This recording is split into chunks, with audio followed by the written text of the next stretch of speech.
Well, good day to all of you on MAQ TV as we continue to entertain you throughout this period of the COVID pandemic. And I've been joined by a very good friend of mine, very fortunate to have him on MAQ TV with us, the former president of Cricket West Indies, a businessman in Jamaica, Dave Cameron, avid golfer as well. I'm sure to discuss a bit of golf with him this morning too. Good day, Dave, and welcome to MAQ TV. Thank you very much, Vinod, and thank you for inviting me on. And I hope yourself and your viewers all over the world are keeping safe from COVID-19. Yeah, well, in the Caribbean here, we are okay. In America, as you know, the situation is pretty grim. What's it like in Jamaica? I know it has the numbers are a bit big compared to the other countries in the Caribbean, but Jamaica is a big place. Tell us in terms of the numbers. Jamaica is interesting. We're over 500 cases, but to date we only have 9 deaths, and we're pretty much we're not having anybody in a critical situation right now. So that is good. I think with the government in early days asking those who are more vulnerable to stay home, those 70 and over, 65 and over, it has ensured that the persons who have caught the virus so far are less vulnerable. And so our death rate has been quite good or manageable. Yeah, definitely. I mean, we don't have other people in hospitals, so yeah. That's good for us. But we all know just how good the medical doctors coming out of Jamaica. Jamaica normally feeds the Caribbean in terms of that, with everyone going to Mona campus to study medicine. I know you're pretty advanced as well. In Trinidad and Tobago, we've had 116 cases. We've had 8 deaths. So the ratio of deaths, the number of cases in Trinidad and Tobago is much higher. The good news, though, is that we have just 1 person in the hospital at the moment. And I think things are about to open back up in Trinidad, of course, on a phased basis. Any flattening you seeing in Jamaica? Yeah, yes, we have seen a flattening. We had a massive spike with a call center. More than half the cases have come out of that, what we call a BPO, a business processing outsourced business. And we had about half the cases coming out of that. Since then, the government has used contact tracing, and then we're not only seeing a couple per day, maybe 2-3 cases a day coming out. So we've certainly seen the curve flattened. And as you said just now, we are now looking at a phased reopening of the country. Last night, the Prime Minister announced that bars and churches will be open again. They've extended the curfew to 8 p.m. as of tomorrow from 6 p.m. in the evening, so it'll be 8 p.m. to 5 in the mornings. We have Labor Day coming up, so it will be a reduced curfew, but after that we'll go to 9 p.m. And so it's a gradual opening up of the country while maintaining social distancing and all the good hygienic practices as much as possible. Well, I know you have very close links to cricket in America. Any message for those in America who are at the moment not so fortunate? Yeah, well, I really hope that the cricketers and America in general, the persons there are keeping safe. You know, it is a very difficult situation. The United States being our biggest partners, being the center of global commerce, and so that in itself is a challenge. Cricket is challenged as well, as you know, from the contact is going to be a challenge, and I've heard now discussions around ball tampering and how will we treat the ball going forward. So cricket is an interesting sport, and I'm interested to see how the sport will progress coming out of this crisis. Any recommendations as to what could be done in terms of the ball? I know the ICC will be. Yeah, that one is I don't want to get into that one at all. I leave that for the the technicians. But certainly, apart from applying some kind of artificial substance to the ball, I'm not sure. The only other option would be to possibly changing the ball earlier, um, because of wear and tear. Well, I guess everything will be rolled out soon. We can't continue the way we are going. People want to see cricket. How difficult has it been for you, though? Being a cricket man, not seeing cricket at all. Yeah, well, I've been catching up on some of the older games as well. And I've spent, you mentioned at the top of the hour, spent a fair bit of time playing golf. Golf is a perfect social distancing sport. I don't need to touch anybody. It's your own equipment, your own ball. So we've enhanced that. We don't touch the rake. We don't use a caddy. We push our own carts. We maintain distancing by the bar, etc. We don't even congregate. We're just basically in and out. And so, I've been able to manage staying at home quite a bit, and I still go into my office. So I only have a small office, so it's very easy for me to go in and out in my own space. Well, obviously, changes will have to come. There may be a new normal as we go forward as well. And the U.S. Open, and of course, your good friend Mark Parrish, he is hosting the U.S. Open. He's hoping to still host the U.S. Open from December the 16th to the 19th.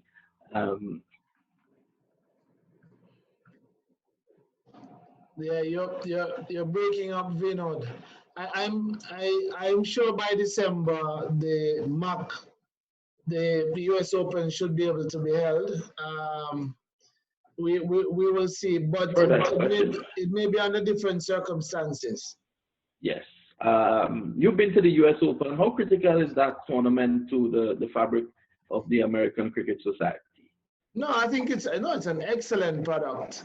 I think has attracted quite a number of spectators, and of course, young players have cut their teeth on it. I can't remember the name of the youngster coming out of the U.S. Open who's been doing well in CPA. Muhammad Ali Khan. Muhammad Ali. Exactly, and that's where he was seen. And so, listen, any cricket event well organized like that augurs well for the development of the sport, and Mark has to be commended for his years of dedication to where he's taken U.S. Open, and I hope he continues to for many years to come. Well, I think he will be. He just received a major boost in terms of being encouraged to continue, because he has now received some funding from the government of the United States to host the tournament this year. Both the MAQ T10 tournament, which is the USA Nationals MAQ T10, and also the US Open. They've decided in the period of COVID to provide him with funding to get towards those two tournaments as they look to bring life back to some sort of normalcy. That's excellent news. Well, I hope it's not just a one-off, and that they see cricket and the development of cricket as important to the growth of the sport in general, and assisting with the expat population in the United States. I think that is growing. Indian population, the Asian population. I think cricket will only get bigger and better, and so the US supporting it. I just hope that the bigger corporates in the US as well will soon join on. And my view has always been, if we get cricket right in the United States, then by extension, the small family around it, the Caribbean, will all benefit. So that's very good news.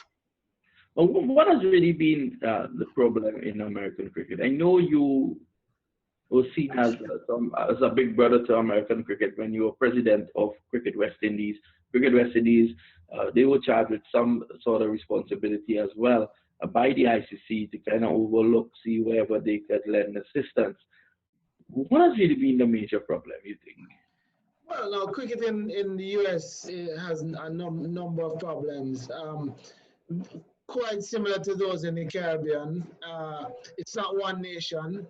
That's where you begin. It's a melting pot. All the islands, all the countries, Asian countries have their own biases, and you're coming together and under one umbrella, so-called, trying to run cricket. It's just very difficult circumstances. Each party, each person inside there has their own agenda. Uh, and everybody's looking at the United States from the commercial reality of what basketball does and baseball, and everybody's hoping that cricket will deliver that today, and that's not possible. A lot more has to be done for the development of the game, getting it into mainstream universities, colleges, high schools, and then the commercialization of it, or commercialization alongside that. And I think a lot of us are trying to get to the commercialization too quickly, rather than spending and spending a few years and effort on the development side. Well, on the USA side with MAQ TV, here's a situation where one man is putting his money out. He has no sponsors for the tournament. This is the first year that he would receive some sort of assistance. He has been going now for 12 years, and 4 years with the MAQ T10, the T10 tournament as well. He's putting his money out. Yeah. Not really getting any financial return. So I think that's a step in the right direction in terms of absolutely. Absolutely. And again, and as I'm saying, you have to laud people like MAQ, and there are a number of other persons who may not have put in cash, but have put in years of service to the sport in the United States and in the Caribbean. We always seem to forget the volunteers, people like yourself, who, yes, people may think, oh, well, he's getting paid to do all of this. We could never really repay you and pay you guys for the amount of time and effort you spend in advertising, promoting the game. And MAQ is one of such persons, and I'm sure there are a number of them around the region as well. And I just want to, switch a little bit, Dave. In terms of world cricket, West Indies are 8th or 9th in most of the rankings. The Americans, they have now decided to sort of put something in place. They have an action team that is actually qualified for guys. What do you think could be done in terms of, because of close proximity and given the COVID-19 situation, whenever it clears up or whenever a vaccine is found, what do you think could be done between the USA team, seeing that they have ODI status now, and the West Indies team to help build some sort of awareness of the sport in America? Yeah, there's a proximity. I don't think there's any lack of eagerness on both sides. It's really coming down to the commercial. How does it make sense for both parties? West Indies always wants to support. Certainly in my time, we've been the ones who've supported the lesser countries. Ireland, for example, we invited Ireland here to our shores more times than any other full member countries before they got full member status. So we supported them. We've supported Afghanistan and that kind of thing. So we certainly support the United States, and I hope that continues. But the issue is always, can you host cricket match and can you host it profitably? You're not going to be able to get to your players and say to them, well, we're developing the USA, so we would like you to play for free. There is a cost, and to the extent that television rights, sponsorships, all the commercial revenues, to gate receipts, etc., can cover the cost and provide revenues for both entities. They're not necessarily going to convene, many games. When you were president of Cricket West Indies, you made a push to get cricket into the United States, international cricket. Tell me, Dave, in terms of profitability, is that a profitable venture for West Indies cricket? Yeah, certainly the venue in USA, Fort Lauderdale, is a profitable venue. And again, profitability depends on the team you play. Yeah. So you know, certainly if you play India, as we have a couple of times, then you get a lot of persons coming into the park. The TV rights takes care of itself, and so that has been a profitable venture. You have played teams like Ireland, etc. You know, it's not going to be profitable. So, you know, profitability is based on the team you're playing, and which is very similar to the Caribbean as well. And yesterday we spoke a bit about the finances in terms of world cricket. You are one who would have made representation before the ICC when you were there as a member of the ICC for some sort of better remuneration from the Indian Premier League for players from the various countries going into the IPL. Tell us a bit about that idea that you had. Well, when this is something that started really just before Julian demitted office, where we felt that we needed to get some kind of solidarity payment for players who are being used in these leagues. We pushed with the BCCI, and they agreed 10% in the early years, and we've been able to get that up to 20% now. And that's 20% not from the players' fees. It's a percentage of what the players are paid.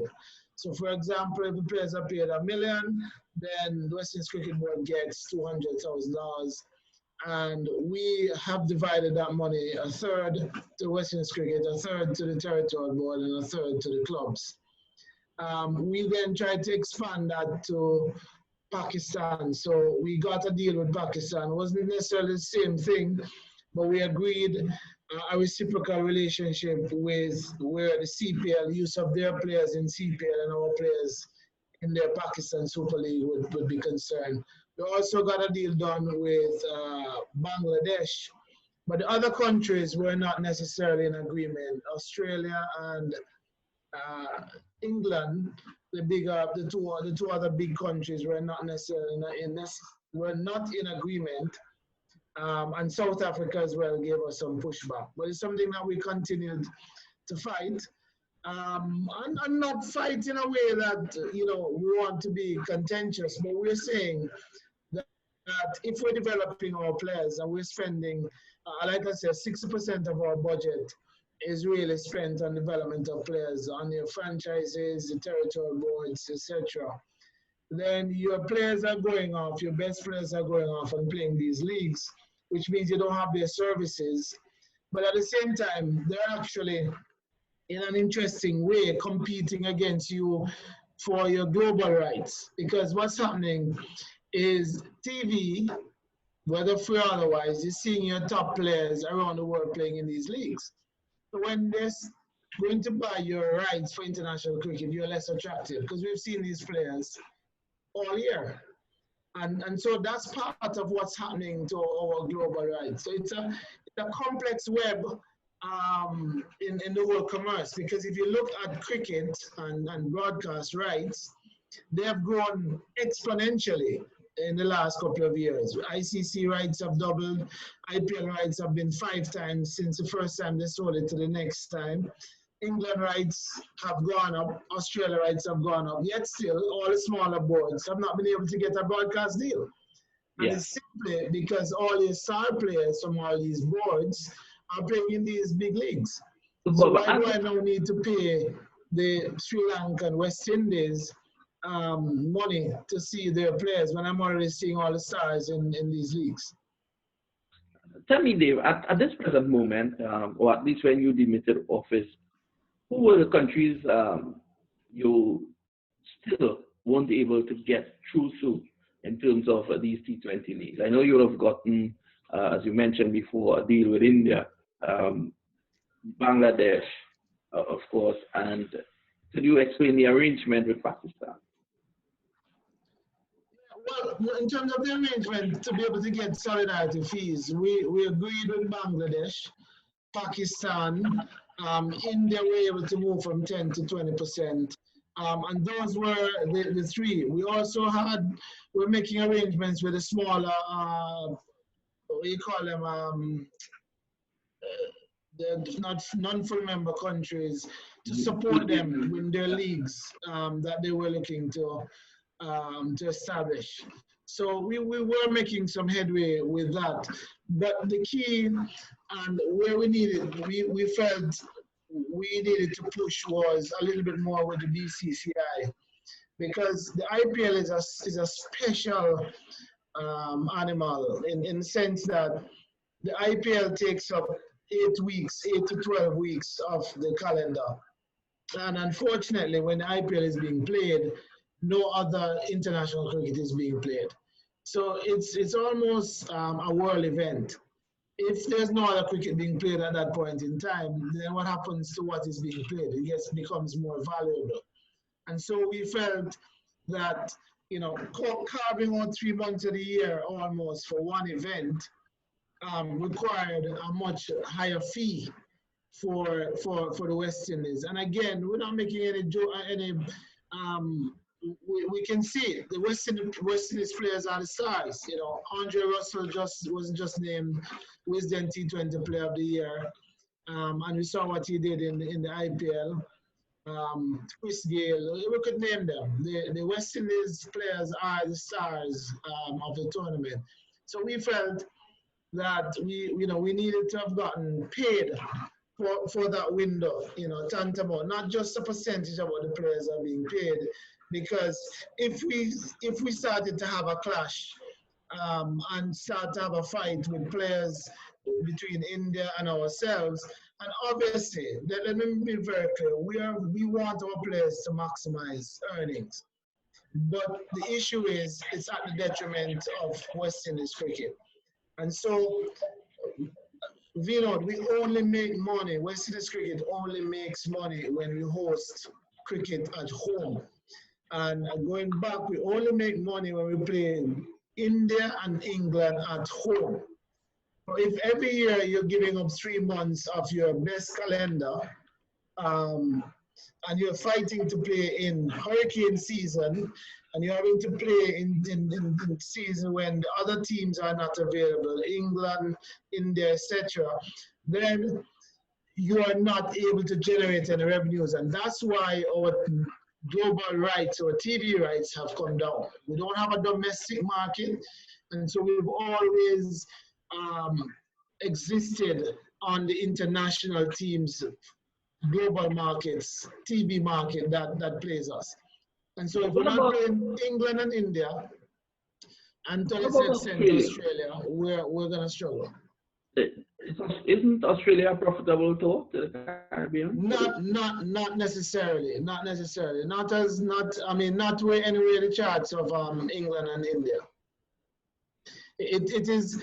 It's probably Australia's. I would like to say is break even, and everything below that is losses, like massive losses. The production cost is way more than any media rights you get coming out of these countries, and we've never been able to generate substantial media rights in the Caribbean. We've used different models, barter system for time versus the content, and so different models. But we've never really been able to extract money out of our small, poor market in the region. So it's a complex web, of globalization is what I call it, and so we had created a working committee at the ICC, of which I was a member, and we started to look at the whole economics of world cricket. Part of what has been happening is all the world events have been played in these 3 big countries as well. So when these events are played there, the ICC as a global body pays to upgrade these stadia, do all of these things, and then all the gate receipts goes back to them. So if you look at all these 3 big countries again, all their facilities have been upgraded. They've been given more money, and they've gotten a bigger share of the profits coming out of the ICC events. So again, it's not equitable, you know. And I'm very clear. I'm not asking for equal. I'm talking about equity. And so, if the whole dynamics doesn't change, then what you're going to find is that those three countries, and you can see it in the rankings, they're pulling away from everybody else. And you can see when we reallocated our resources and put some more in development, we started to challenge the world, and that's how we won 3 championships in 1 year.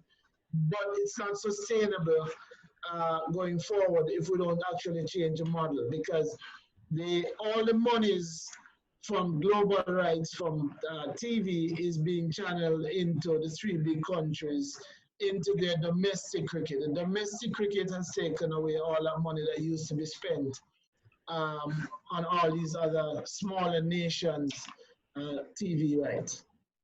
I quite agree, because the last 3 World Cups in 2011 was played in India, 2015 in Australia, and last year, 2019, it was in England. Also, the World T20 was played in India the last time. West Indies won it, and the next one is started for Australia.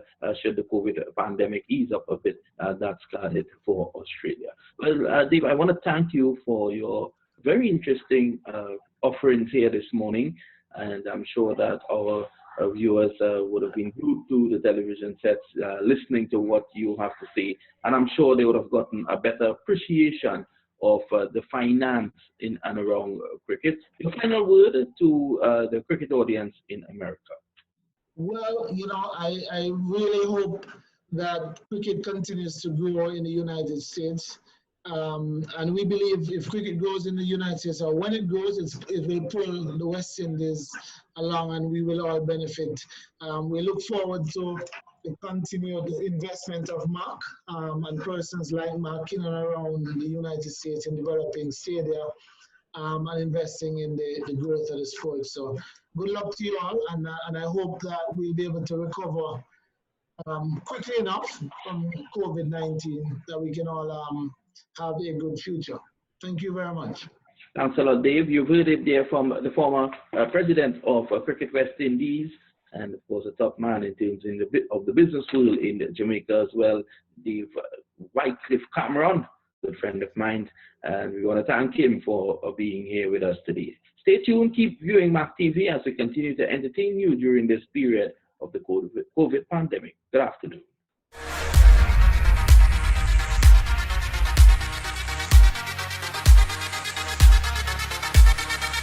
Which is the most authentic cricketing league in America? US Open Cricket.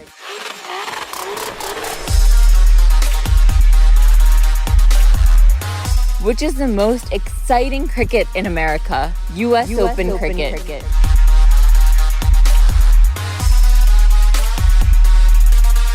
Which cricket league has the higher number of views in America? US Open Cricket.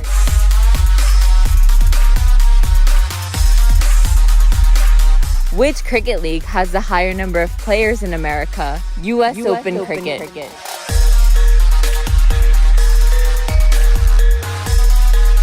Which cricket league has the higher number of teams in America? US Open Cricket.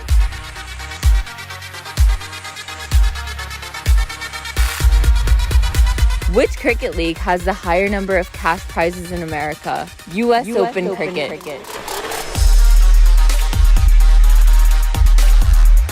Get ready for the biggest cricketing event in America, US Open Cricket 2020, from December 16th to December 20th, 2020, at the Central Broward Cricket Stadium, Fort Lauderdale, Florida. It'll be aired live on MAQ TV. Let's play 2020 in 2020.